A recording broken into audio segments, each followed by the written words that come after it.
Robert, would you believe it?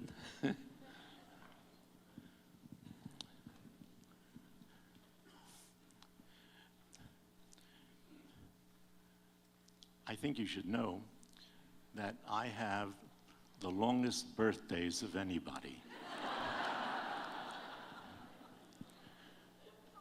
My birthday is actually July 11th. And from last Friday night till then, people will be celebrating my birthdays. When Matuka and Ailey and Nate and I took a group to Israel for my 85th birthday, we had 6 birthday cakes, 6 different days in 6 different cities. People sometimes ask me, what's the secret of my success? And I should tell you that I think it was all luck. Even from the day I was born, because I was born on 7/11. That's my birthday. This year, when they celebrated my 90th birthday, which is July 11th, in the desert, they celebrated it on Friday night. That was the 7th. What day is it today? And if you add 7 and 11, what do you get? That's the secret to my success.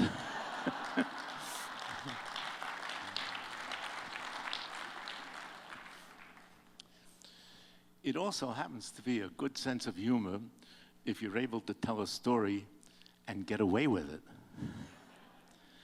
When I was honored Friday night, they said so many wonderful things. I said to them, you know, I feel like the new sheik who inherited his father harem. And what he did is he sat all of his 50 wives in front of him, and he said, listen, I know what I'm supposed to do, but I just don't know where to begin.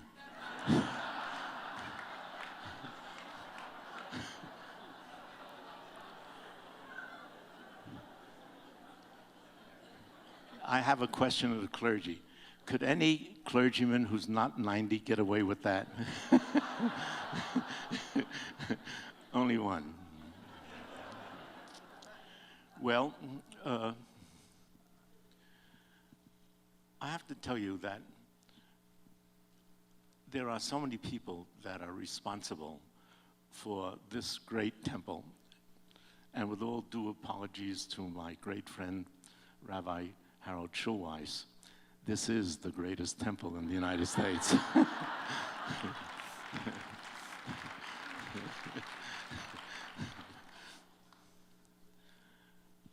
But you know what makes it so? You people out there. In all the years of this congregation, we've never had a faction. Oh, we've had people opposing some of our programs, but fortunately they resigned.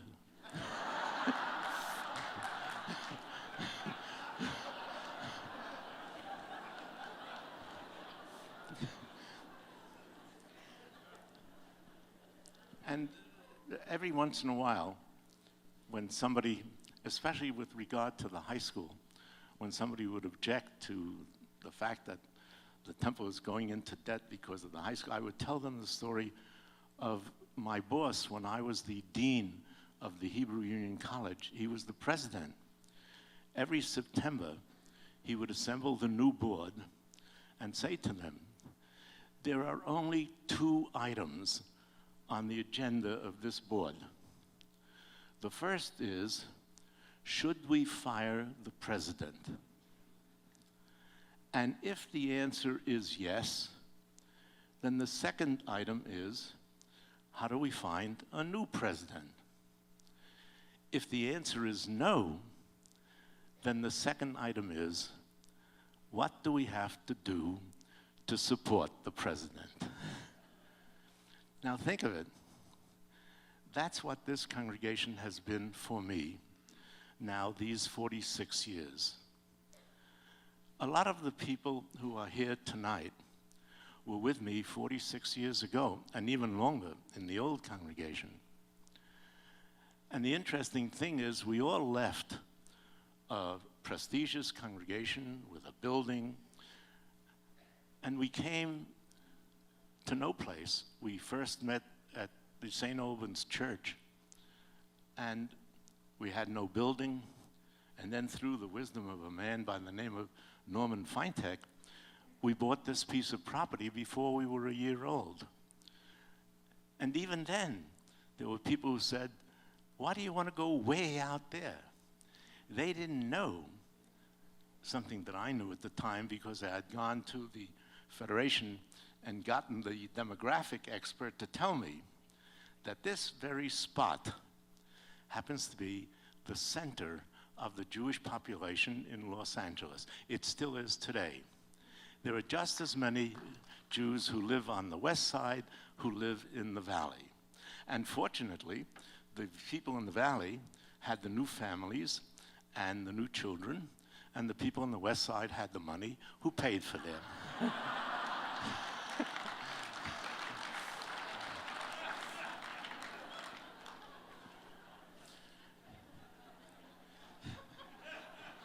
It's an unbeatable combination. You should know that we actually bought the site of the Milken High School in 1990 when I was 70 years old. Because you heard already that my philosophy is you're never too old to learn. And life really doesn't stop. Even when you're 90, there are always new projects that you're thinking about, new ideas, and so on. And so when I was 70, that was the first time I learned how to ski. And the newspapers had a picture of me skiing at 70. But at 70, I bought that piece of property. And if it weren't for one family, we could never have embarked on the buildings that we have there now. That family happens to be the Milken family. That's why the school is called Milken. And I am honored that Lowell Milken, who is the key for us, is here tonight. Lowell, where are you?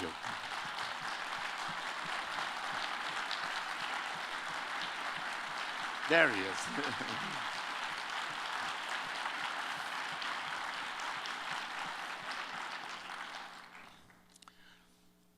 I have to tell you that I'm also tremendously impressed that Gray Davis and his wife Sharon have really been honorary members of this congregation for 27 years.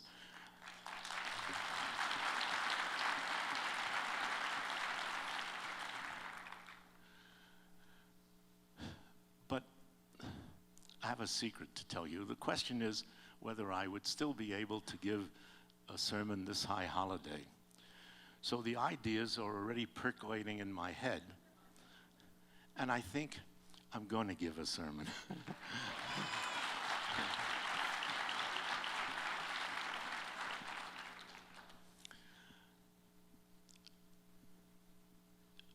You know, I often held up Moses as the greatest character in Jewish history.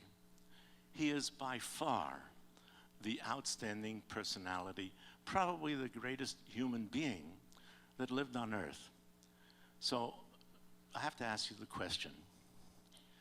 How old was Moses when he took the children of Israel out of Egypt? See, nobody knows, but I know. You know the expression, you should live until 120, which is now in Yiddish, bis 120, ad 120. And the reason happens to be because Moses lived to 120. That's how the 5 books of Moses end, by saying Moses lived to 120. Well, if he lived in 100 to 120, and it took 40 years for him to march through the desert from Egypt to the Promised Land, how old was he when he took the children of Israel out of Egypt? He was 80. Not too old, huh? It says also his eye was not dimmed they didn't have optometrists in those days, nor was his vigor abated. Shall I whisper what the answer is to that?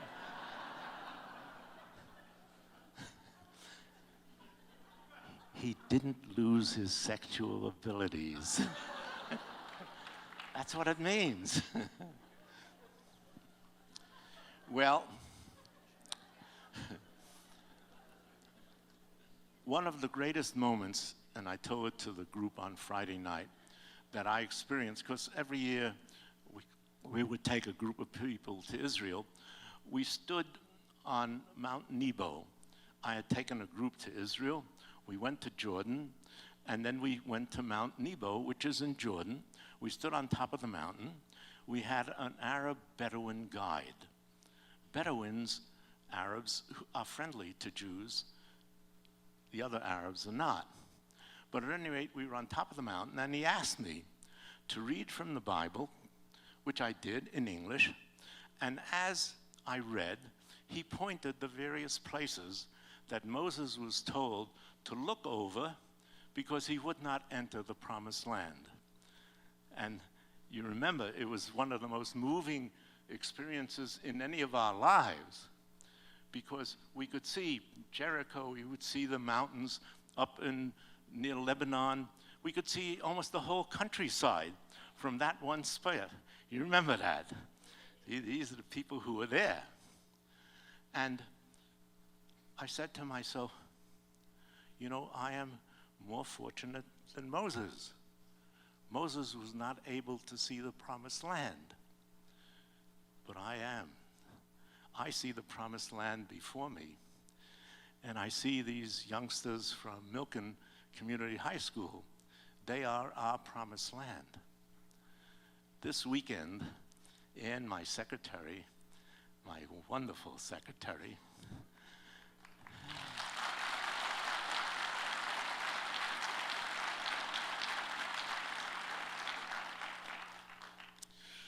brought me the graduation diplomas of the high school youngsters. And I sat down.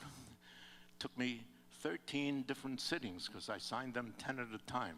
There are 135 12th grade graduates of the Milken Community High School this year.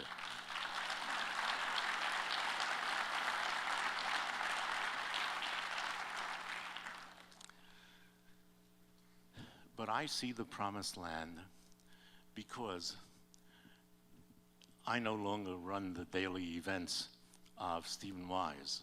It is run by an extremely capable Rabbi Eli Hirscher.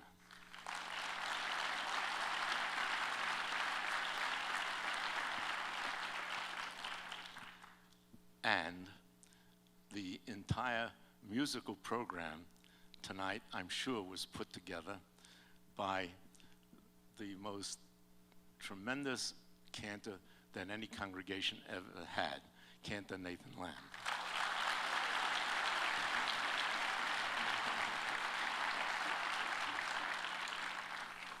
And Iris, it's good seeing you. They're marvelous.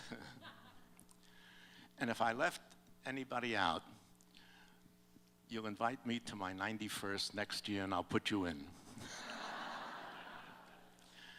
So, even though I didn't know where to begin tonight, I know where to end now. Thank you for listening.